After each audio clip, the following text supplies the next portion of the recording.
Indeed. It is a pleasure of mine to introduce you to Larry Diamond. No, you don't need that. You just need a little history. Larry Diamond was born and raised in Seattle. At the age of 26, he started his business, Diamond Productions in Seattle.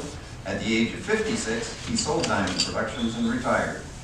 Diamond Productions had two distinctly different divisions. The first division specialized in producing shows and special events. In total, Larry produced over 400 shows. A majority of the events were owned by trade associations, corporations, and non-profit organizations. Larry's firm was contracted to produce these events. Diamond Productions created music concerts, business conventions, trade shows, theater plays, and large public events. The largest public event was the annual Street of Dreams, owned by the Washington Master Builders Association. This was a charity event for Seattle Children's Hospital, drawing 40,000 paid attendees. Larry produced many music concerts. A few examples are shows featuring Glenn Campbell, Judy Collins, Hank Williams Jr., Helen Reddy, Glenn Yarbrough, and Rita Coolidge, plus many others. And Larry will talk about a few other performers today. The biggest concert he produced was a benefit concert in the Seattle Center Coliseum, drawing 15,000 paid attendees. This show featured two bands, Heart and Cheap Trick. Funny, I don't know either of those, Larry. Because I'm too young? I'm not sure. All profits went to 3 environmental organizations. The second division of Diamond Productions was definitely a different division and was publishing newspapers. Diamond created and owned a chain of real estate and property management newspapers. And the idea for Larry to become a newspaper publisher naturally grew from a real estate association convention and trade show that Larry produced for many years. When he sold his newspaper chain, the average age of those papers was 19 years. So it's a great privilege of mine, Larry, to welcome you to this podium for your presentation today. And needless to say, we're all looking forward to it.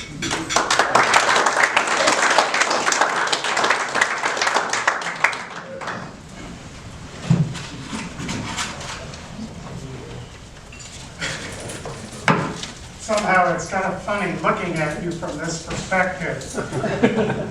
It's an honor to be here today, sincerely. And even though I am a substitute speaker, and I was volunteered for this by Bill, it truly is an honor to be here. If for no other reason, because I was able through this to reconnect with my business. And like many of you, I've been retired a long time. In my case, almost 17 years. And I can tell you, it's been a lot of fun just thinking about what am I going to share with you.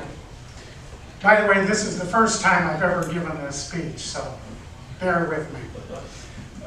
Today I decided that I'm going to share a few examples of stressful and disturbing moments from just 4 shows that I produced. These are, what I'm going to try to do is give you an example of the day in the life of a show producer.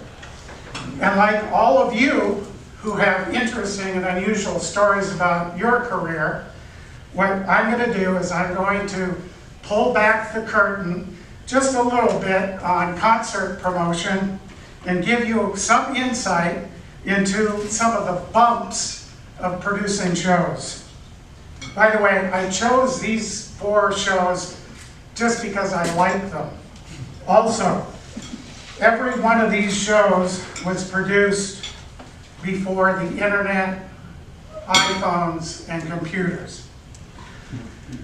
So I was contracted by some major corporate sponsors to produce in Woodland Park Zoo a series of concerts to raise money for the zoo. And our first show was with Tony Bennett. Tony Bennett and a big band. By the way, the zoo in Seattle is a world-class zoo. And the shows took place in the zoo. Where we held the concerts was in the North Meadow. And the North Meadow can hold about 3,000 people. It's a beautiful area, grass, people sat on the ground, on the grass, or they could bring chairs. And around the meadow are a few animal exhibits like the kangaroo and the wallaroo exhibits. So the zoo in Seattle is owned by the city. And because of that, I was able to appeal to the city to get, at no cost, a giant stage, mobile stage, for Tony and the band. So I applied for a stage that had a canopy. Well, the morning that they delivered, remember this is the city, the morning they delivered the stage, they sent me a giant stage but no canopy. So, and also the zoo, this is quite important, they were responsible for the placement of the stage in the North Meadow. The show took place during the summer, the dead of summer, and the forecast was it was going to be beautiful. Well, Seattle. As we were moving things onto the stage, it rained. And it rained very quickly and intensely. The piano was still in the truck, the lighting was saved, and the sound equipment, for the most part, was under a tent. We were on schedule, and I said, all right, time for sound check. Then my sound guy, that I worked with for many, many, many years, came up to me, and I'll never forget how he put it. He said, Larry, it is within the realm of possibility that we are going to electrocute Tony Bennett. Well, I can tell you that there's a cardinal rule in my profession that you don't electrocute your featured performer. So I got everybody together. I got Tony and a guy by the name of Ralph Sharon, who happened to be Tony's road manager, and he also plays the piano for Tony. And so when you see Tony Bennett, it's Ralph Sharon that's on the piano, like 90% of the time. And then whatever sponsors were there, and then people from the zoo. And it was decided that what we would do is not have a sound check, which is really kind of dangerous in many levels. And we let the stage dry out. So the show was magnificent. It was just an amazing show, except for one tragedy. And that is, in the kangaroo and the wallaroo exhibit, one of the wallaroos, the young wallaroo, died. According to the zoo, it smashed itself up against the wall because it was freaked out by the sound. Of course, this hit the newspapers, but we worked through it. By the way, this is called a bump. This is a production bump. The good news is the sponsors coughed up more money and they bought a new wallaroo. Also, we figured out for the future where to put the stage so we didn't kill anything. And then after my contract and the corporate sponsors their contract was over, the zoo tunes continued on through the Woodland Park Zoological Society and a local radio station that took it over. And it still exists today, other than through what happened with COVID. Next, I picked up B.B. King and his road manager, who happened to be his first cousin, at the Seattle airport, SeaTac Airport, and we immediately drove down to Tacoma.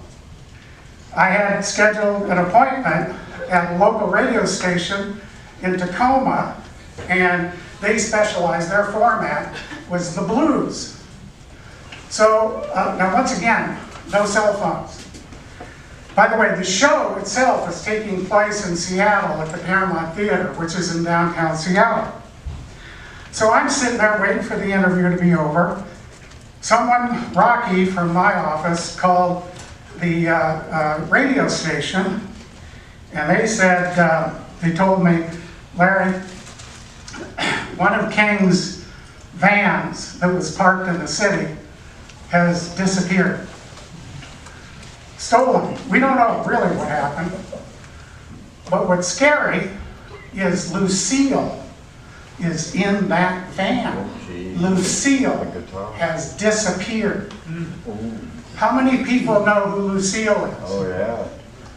For those who don't know, by the way, that's interesting. Lucille, you know. For those who don't know, Lucille is the iconic Gibson guitar of B.B. King's. If you remotely know anything about B.B. King, or even the blues, you know about Lucille. Gone. Disappeared. I gotta tell them, we immediately, as soon as he was done, we piled into the car, and that maybe 50-minute drive from Tacoma to Seattle was memorable. I am telling you, by the way, this is a bump. This is another bump. That drive was dynamic, highly emotional, professional, and very intense. The concern was, of course, Lucille. But where, in short order, are we going to get a Gibson series whatever that he's going to feel comfortable about playing? I mean, it was very interesting, and I got to tell you, I learned more about Lucille than you really need to know. So, we're now in Seattle. We walk into the Paramount. There's Rocky. Big smile.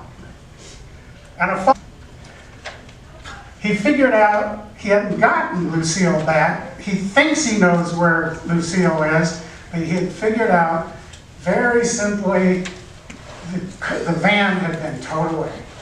Parked in the wrong place, and the city towed Lucille or the van away. And I got to tell you, that show was amazing. It was kind of like a reunion of two lovers. In fact, King, who normally doesn't really do much on stage verbally, that night absolutely was just a chatterbox, and in a very loving way he would talk about how Lucille that day played hide and seek. Let me ask you this. How many of you remember comedian Pat Paulson? Okay, for those who don't know, Pat Paulson was on the Smothers Brothers as a permanent comedian. He also ran for president. I'm not talking about Trump, I'm talking about Pat Paulson. So Pat and I did a lot of work with each other, a lot of work. And I knew his staff quite well. And I also knew of this one woman who he hired to work as agency, and ultimately he ended up marrying her. So she became Mrs. Pat Paulson. So I don't remember her name, but let's call her Betty. So Betty calls me up one day, and she says, "Hey Larry, Pat wanted me to call you and some other people, you know, around, and he's getting involved. It needs, he's getting involved in some kind of investment thing. I don't really remember what it was, but some kind of investment thing. And what he wants to do is make an offer to you, a deal, and the deal was that he would reduce his fee. In exchange, I had to pay more money up front, and he wanted the money now. And I knew I could sell him, so I said, okay. I bought 3 dates and sent the money, the check. Betty sent me the contracts, and relatively quickly I sold 2 of the 3 dates. And everything's fine. Then all of a sudden Pat calls. And he says, hey Larry, did Betty call? Did she tell you about some kind of a deal? That I was discounting my rate and you had to send the check? And you had to send the check now? And I said, yeah. And she sent me a contract. He said, well, Larry, he said, Betty is gone and she took all my money. And by the way, those dates I can't do. That's another bump.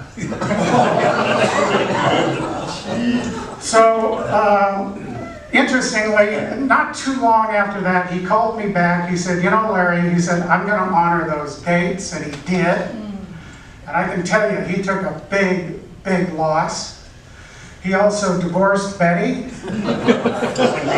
and he was forced to sue her, not to get his money back, not take her, it wasn't criminal. He had to force Betty to pay him by asking or going to court. Anyway, the show went on. Finally, on behalf of Bruce here, Bruce Wilson, I'm going to tell you a story that I don't know if I told you this yet, Bruce, about the Kingston Trio. Bruce happens to be a big Kingston Trio fan. So I told him I would talk about the Kingston Trio. I did a lot of work with the Kingston Trio, a lot of work. And in particular, I'm going to talk about Bob Shane, who is the founding father and original member of the Kingston Trio. So I had the trio in Tacoma at the Pantages Theater. And we had two shows. There was a matinee, and then we had an evening performance. So that same day, there was the 7th game of the World Series. And for whatever reason, which I don't recall, Bob Shane was obsessed about this particular game. And he and the trio and their backup band went across the street to the Pantages, ate, and got very, very drunk. Very drunk. So they then finally come back for the next show, the evening show. And I sit Bob down in the green room, and it's just me and him, and I said, Bob, I don't think you can perform. I think I gotta cancel this. I just can't take the risk. And oh, by the way, drugs and alcohol are a huge, huge problem from my perspective in my side of the business. I have had cancellations due to drugs and alcohol. So, and by the way, I like this little thing in particular because of all the excuses from a performer of bad behavior, I thought this was brilliant. So Bob then tells me, he says, look, Larry, he said, I've been with the Kingston Trio, what, 35, 36, 37 years now. He said, in every single one of those years, I have performed over 200 shows. Now think about that. What kind of a lifestyle is that? No wonder the guy's an alcoholic. He said, you know, Larry, having done 37 years as the Kingston Trio, and every one of those 37 years having done over 200 shows, I can tell you, I don't need to be sober to perform.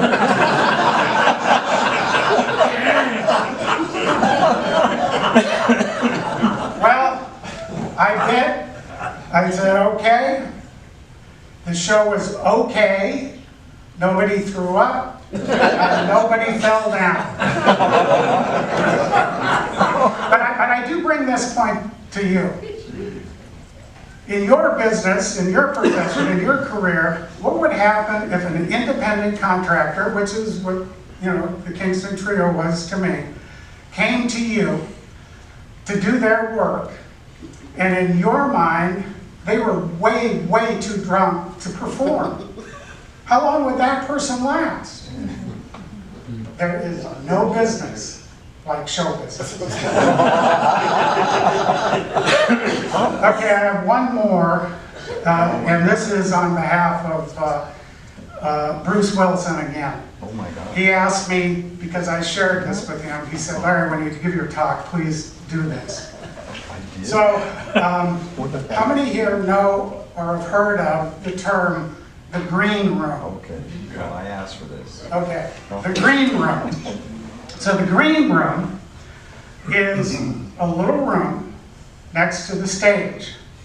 It's where the next act sits with the producer or the owner or whoever before they go on to the main stage.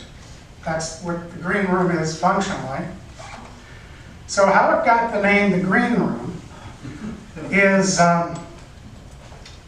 historically well before vaudeville and all of that, and even to this day, it is imperative, it's a given, that before any act sets foot on the stage, they have to be paid, period. No question, they have to be paid. Why? So let's say I have a show in Seattle, and the next show is in Portland with somebody else. If I don't pay and that troupe goes to Portland, the likelihood of them being able to get back to me to get paid is zero. They have to get paid before they set foot on the stage. So, in that little room is where historically the producer, promoter, owner counts out the green cash, the green money, the green room. That's how it got its name. So I got to tell you, I love what I did. I was passionate about the shows. And from experience, in particular, because I also own a publishing company, I can absolutely, unequivocally tell you, there is no other business like show business. Thank you.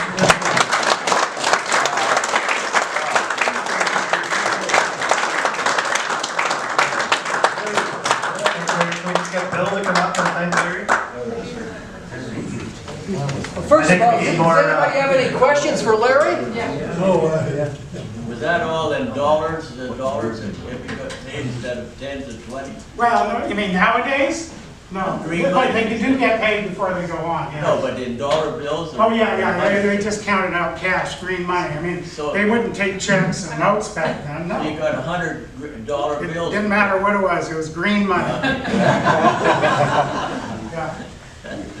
Who was the best talent you ever worked with, and who was the worst talent you ever worked with, in terms of personality? Oh, personality. Like, easy to deal with versus a pain in the ass. Are you talking groups or individuals? Either or.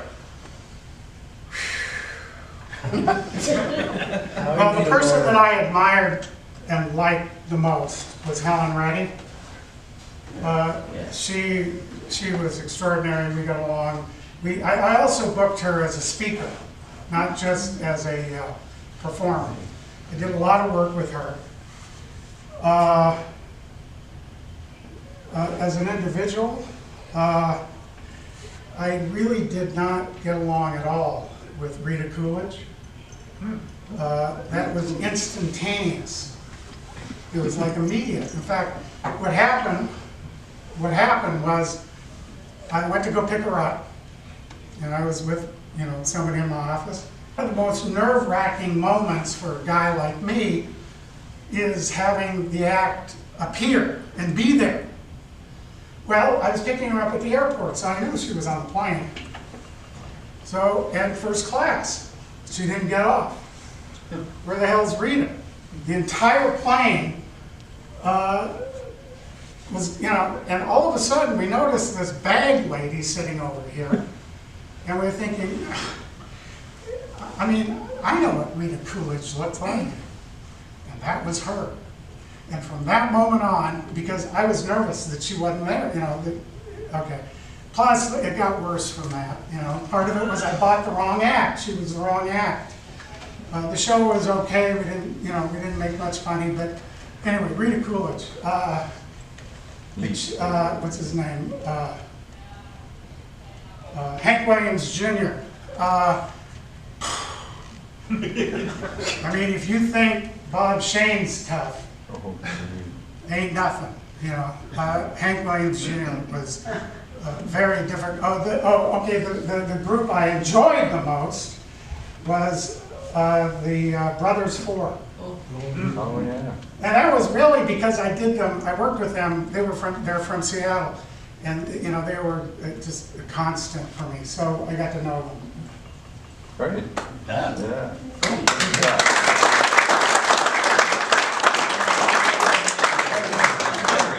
Well, Larry, thank you for a wonderful presentation. You know, Larry is really one of my heroes. He is one of the finest and most inspired entrepreneurs I've ever met.